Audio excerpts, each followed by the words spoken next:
I said, it might be a bit dangerous with the amount of beers you're probably having tonight. So, exercises. Obviously every horse is at a different level, and I've kind of chosen to start pretty basic today, and then I'll show you some pole work exercises as well. But the easiest one you could probably do, again, it kind of helps to have him standing roughly square, is even just swaying. So if you watch the pink bit, can you see the pink bit? It's kind of tensing up a little bit. So's my tummy. Okay, so that's just asking the muscles to contract, contract, contract, contract. I use this as a bit of a warm-up, to be honest. I quite like it.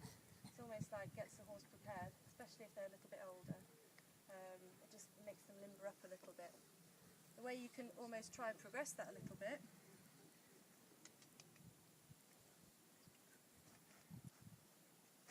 is push forwards and back. And again, it's having to stabilise himself every time I move. So if again you watch, can you see the muscles working?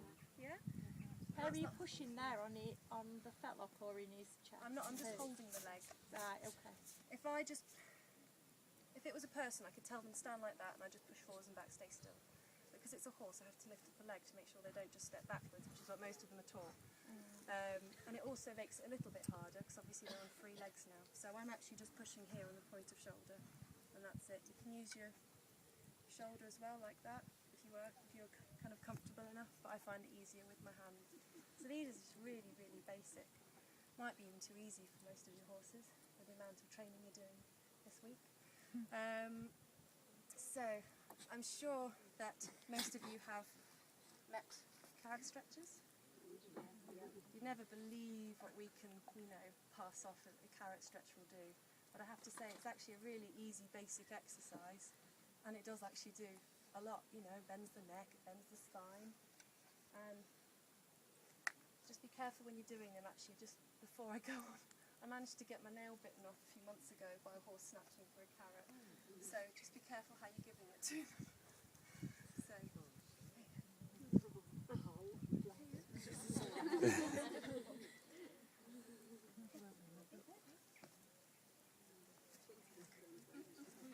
And again, can you see the lid? Yeah. Just turn round, Yeah, turn round. Does everyone see the lift, or do you want me to do that again? Even Do it again, just because you were standing so nicely, weren't you? You can go a bit further. Yeah. Just go as far as the will stand. Oh, Because obviously horses will just spin. I go as far as, well, sometimes. We're best friends now. If a horse won't stand still, I tend to just back them up into a corner by a stable. So let's say I'm trying to get them to bend to the left, I back them next to the wall and just do that. So they, the worst they can do is just step round a little. I've actually taught the horse that I ride to do this automatically now. Every time I come into the stable, he does this. It's quite funny, they all think he's a weaver. But, and obviously anything you do on one side, you have to repeat to the other. Again, because I've still got a bit of carrot left. So, a bit harder this way. Flick this stick. you still see the muscles work on this side though. I'd only go as far as the horse looks like he's able to. So she was able to stand still and come round. But if a horse is constantly trying to move round and get away from the bend and constantly trying to just go for the carrot like this, then chances are you might be just asking for a bit too much. So even if all you do is ask to here and then a little bit further and then a little bit further, you just need to kind of not overstress them too much with it, because it can be quite frustrating dangling a carrot in front of a horse and then they don't know what you want, they just know that you're offering some food, and so just be a little bit sensitive about it.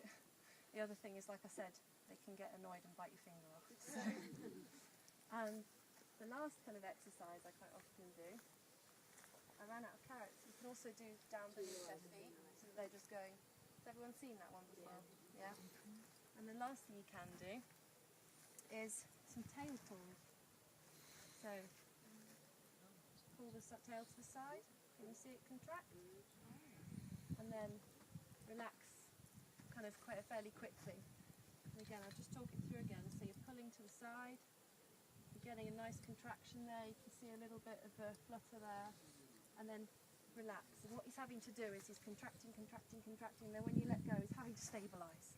And that's really working the core stability muscles. So you're stabilising muscles, the muscles that keep everything nice and firm and nice and kind of upright and, you know, working well. So they're probably the exercises I'd be doing on the ground, just as still. And the other exercises are all on a lunge, really. So I don't know whether you want to ask any questions now and then go drink up and then go into the field, or whether... Sorry? Take drinks with you, go for it. How many sets would you do if you're thinking in terms of? To be honest, again, you don't really need to do many sets, because what you're doing is you're waking muscles up. So usually it's no more than about 6 sets, and I'll quite often just do 3 either side, because you're not doing, it's not like you're not doing weightlifting here.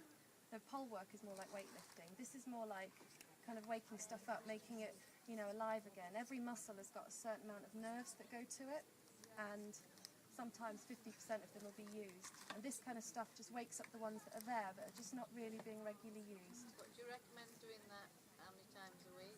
You just said it. You don't have to do it many. No, I'd say maybe, repetitions. like I said, repetitions, 3 to 6. I wouldn't, when I'm rehabilitating a horse for a specific No, but I injury, mean, how many days a week? How many times a week? You know, do personally, you do it every time you get on, or would you say, oh no, it's a bit too much, do it once a week, or... no, I don't think it's too much. This stuff isn't too much. This is like, like I said, a bit of a warm-up. So you could do, you know, every time you're planning to do a bit of schoolwork, you could wake them up. You know, I think that's actually quite nice. You know, you're preparing them almost for a bit of work, just like you do a warm-up. You know, I quite often do a little bit of schooling out on a hack, so sometimes I'll do it as well. If I'm running late, I won't. You know, it's not like you're not doing anything that hurts, as long as you're not pulling the carrot too far. You're not doing anything that's hard work. You're just waking stuff up, you're preparing it, you're keeping a bit of a baseline. The pole work I probably wouldn't do every day. That's something I'd probably do, you know, a couple of times a week, really, because you are working the muscles a bit harder, and then in conjunction with all the other stuff you're doing, hopefully, you know, you should be, you know, you don't want to overdo things at the same time.